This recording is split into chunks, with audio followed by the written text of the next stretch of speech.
Het belangrijkste nieuws van Curaçao in het Nederlands. Extra Journaal. Vers van de pers. Welkom bij Extra Journaal. Fijn dat u weer kijkt. We hebben het belangrijkste nieuws voor u op een rij gezet. En we beginnen met het bericht dat er een opgepakte schutter in Rotterdam is. En dat betreft een Curaçaose man.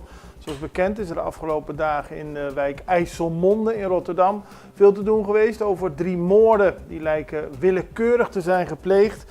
Er is nu een man aangehouden, een 24-jarige man zonder vaste woon- of verblijfplaats. Hij is geboren op Curaçao en opgegroeid in Nederland. Volgens het Openbaar Ministerie is hij eerder veroordeeld voor kleine vergrijpen zoals winkeldiefstallen en heling van een scooter. Het is nog onduidelijk wat het motief is en waarom hij toesloeg in de wijk IJsselmonde. Hij werd opgepakt in een appartement van een bekende van hem. En vlak voor de politie kwam had hij een tas met het wapen uit het appartement gegooid. Dus dat lag op de achterplaats op het gras al door. Hij wordt ervan verdacht 3 mannen in de wijk bij 3 verschillende incidenten te hebben doodgeschoten.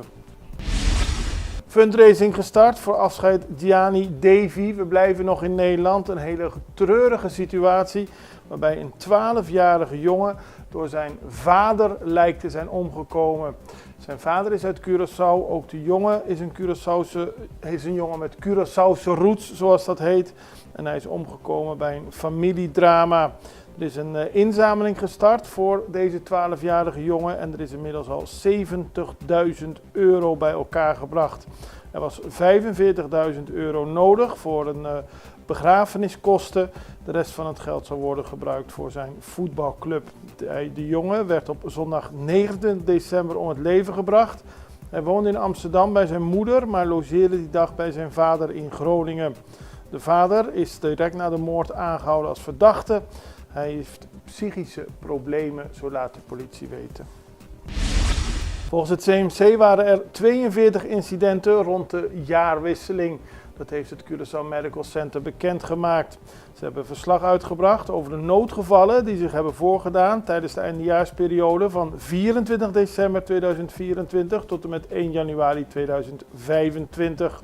Daarbij zijn, zoals gezegd, 42 spoedgevallen geregistreerd. Het ging hierbij om verkeersongevallen, vuurwerkincidenten, schietpartijen en mishandeling.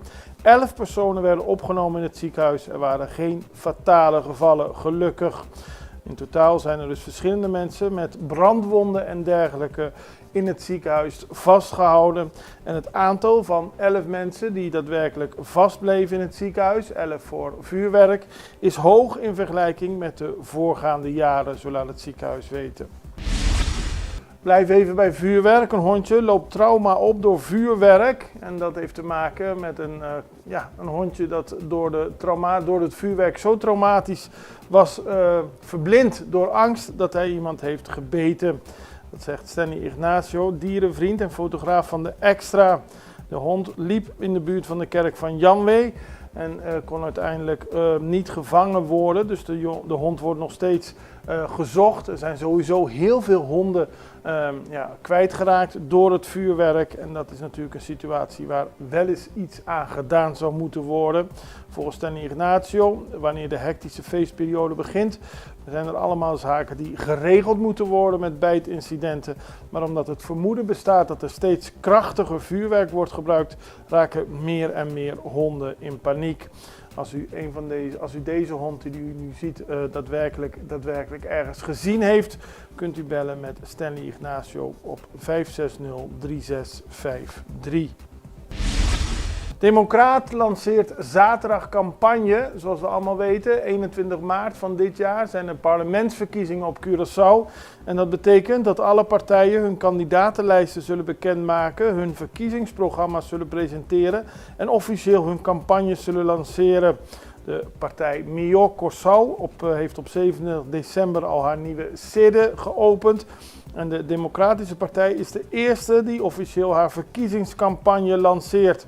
Dit vindt plaats aanstaande zaterdag in restaurant Primas in Landhuis Vredenberg. De Democratische Partij heeft recent Daniel Hodge aangesteld, voormalig minister-president.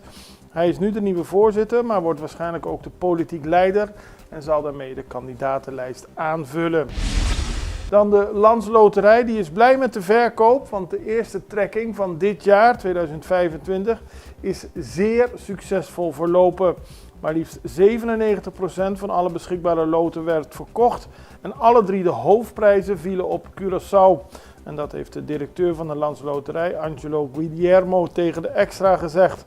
Ook waren er nauwelijks incidenten rondom de verkoop en was het mogelijk om via een early bird campagne extra prijzen te winnen. En daar hebben heel veel mensen aan meegedaan. Zoals bekend was de grote prijs van deze trekking niet 1 miljoen, maar 1,5 miljoen gulden. Mooi bedrag. Ernstige botsing Biesheuvel. Rond de jaarwisseling zijn er heel veel verkeersongelukken. De ene gelukkig wat minder erg dan de andere. Maar op de beelden ziet u een ongeluk tussen 2 auto's dat afgelopen woensdagavond bij de kruispunt van Biesheuvel plaatsvond, iets na 7:30. Beide automobilisten verklaarden dat ze allebei door groen licht zijn gereden. Nou, dat schrijft Extra vandaag en dat kan natuurlijk niet. Een van de 2 is door rood gereden en heeft dat niet gezien of wil dat niet zien. En tegelijkertijd was ook een van de 2 auto's, die allebei zwaar beschadigd zijn geraakt, compleet zonder papieren. En daarmee wordt aangegeven dat het beleid van de politie, Quitatour, om daadwerkelijk te controleren op auto's en of ze hun papieren in orde hebben, nodig is. Want een van de 2 auto's had dus helemaal niks bij zich. We gaan even over naar een break. We zijn zo bij u terug. Extra in Nederland. Van Amsterdam tot Arnhem, van Groningen tot Maastricht, Extra is erbij. Volg Extra digitaal en blijf op de hoogte van de belangrijkste ontwikkelingen in Nederland. Extra digitaal is te zien op verschillende platforms en kanalen zoals WhatsApp, YouTube, Facebook, Instagram en ook TikTok. Wilt u ons op de hoogte brengen van een evenement of iets doorgeven? Neem contact op via WhatsApp, e-mail, Facebook of bel gewoon 06 1364 2945. Volg of abonneer je op Extra Digitaal. Klik aan en volg ons.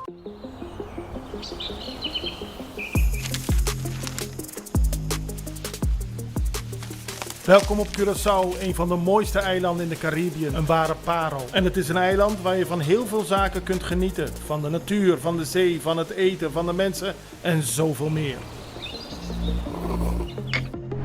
Curaçao is een eiland waar heel veel gebeurt op het gebied van politiek, cultuur, sport en zoveel meer. Een Extra Journaal brengt het belangrijkste nieuws van Curaçao. Maar we hebben ook aandacht voor al het nieuws op Bonaire en Aruba en op de bovenwinden, Saba, Sint Maarten en Sint Eustatius.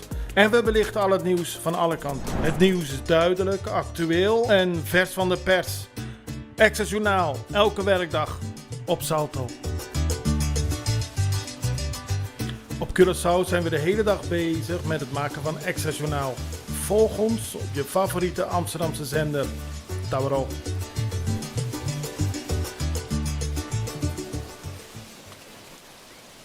Kees van Dongen is al 25 jaar actief op het strand van Daiboy. Hij is eigenaar van het restaurant al daar. Hij heeft in de afgelopen periode vaker contact met ons opgenomen, omdat er wat hem betreft illegale activiteiten oogluikend worden toegestaan op het strand. En dat heeft allemaal te maken met organisaties die volgens hem door de overheid worden gedoogd. En dat betekent dat hij als eerzame ondernemer geen rechten meer heeft. Het is een situatie die tot veel verdriet en frustratie bij Van Dongen en zijn partner heeft geleid. En ook zijn gestel is minder goed. Hij is ernstig ziek.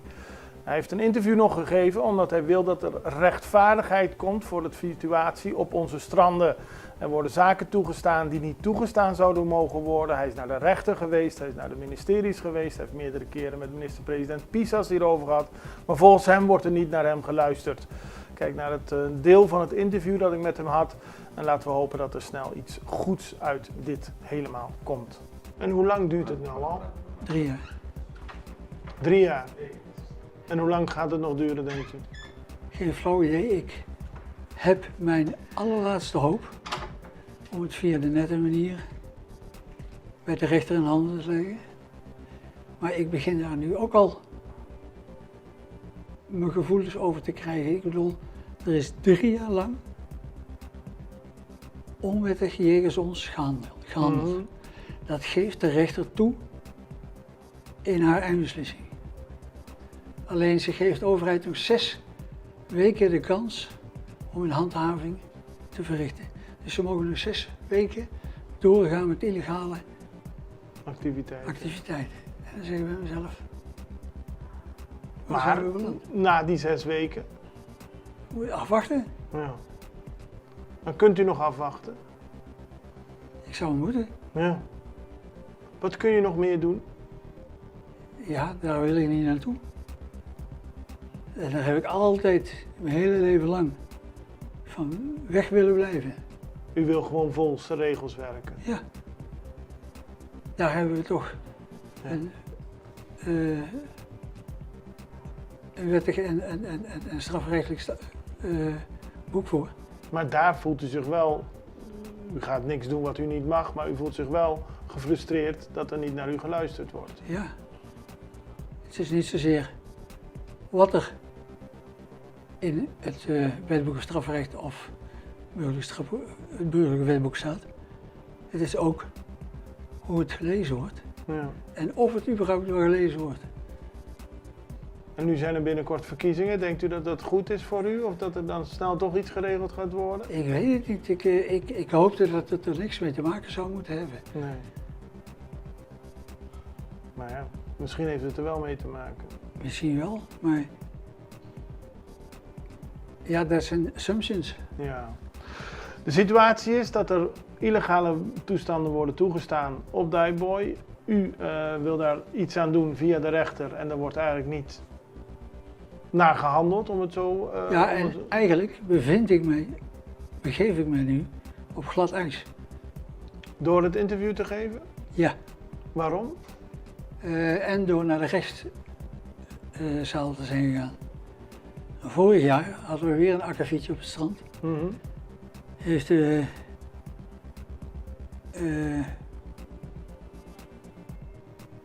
hebben de vissers de politie gebeld. Mhm. Moesten komen. En toen kwam er een heel, ging over vergunningen, wel, niet, beter lezen. En als jij iets gaat doen, dat wij dit moeten gaan stoppen, dan gaat deze hele tent dicht. Wie zei dat? De opperhoofd van de vissers. En door nu met de pers te praten bent u bang dat er iets gaat gebeuren? Ja, hij heeft me beloofd. Ik heb ook meteen de politieagent die naast mij stond, mind you. Ik zie dit als bedreiging. Ja. I know niet. Emotie. Ja. Ja, nou, en ik ben dan 3 jaar emotie. Ja. Zie waar het toe het me brengt. Waar Van Dongen zich vooral druk om maakt, is dat er activiteiten worden toegelaten, onder meer door de coöperativa die Piscadonang, zonder juiste vergunning.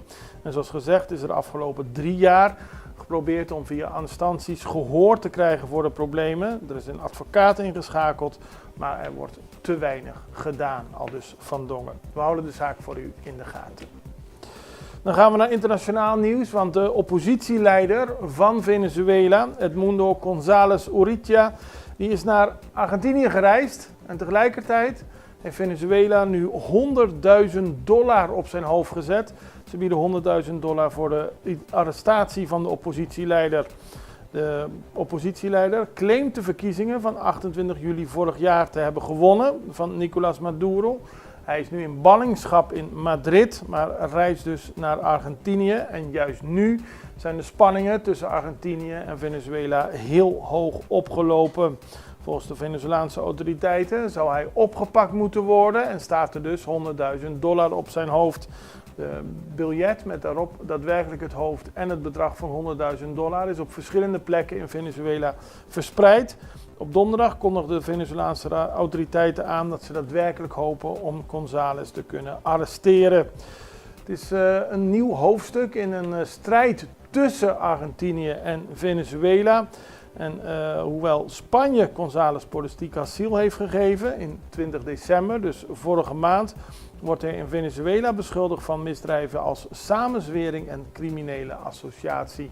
Zelf ziet hij zich als de nieuwe president van Venezuela. En er is een oproep gedaan om de beëdiging van Maduro later deze maand te verstoren in Venezuela. We houden het voor u in de gaten, zoals we al het nieuws voor u in de gaten houden. Dit was het nieuws van vandaag. Ik hoop u snel weer te zien. Het allerbeste. Tot ziens.